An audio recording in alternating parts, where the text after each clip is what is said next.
గౌరవనీయులైన కాన్సీ రాంసాహెబ్ గారి జీవితంలో ఒకప్పుడు చాలా కష్టకాలం వచ్చింది.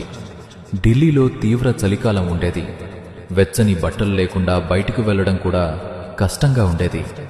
కానీ ఆయన దగ్గర ఒక సాధారణ కోటు కొనడానికి కూడా డబ్బులు లేవు. ఒకరోజు ఆయన కోటు కొనడానికి దుకాణానికి వెళ్లారు.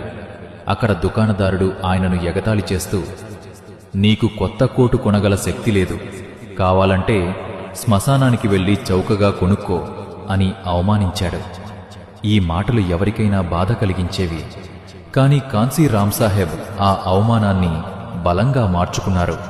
ఆయన నిజంగానే శ్మశానానికి వెళ్లి కేవలం 5 రూపాయలకి ఒక పాత కోటు కొనుగోలు చేసి ధరించారు.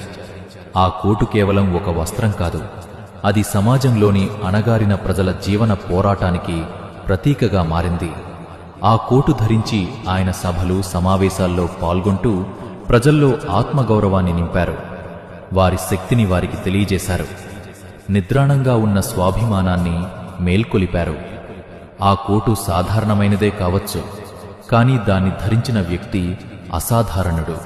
ఆయన సంకల్పం సమాజాన్ని మార్చే స్థాయిలో ఉండేది.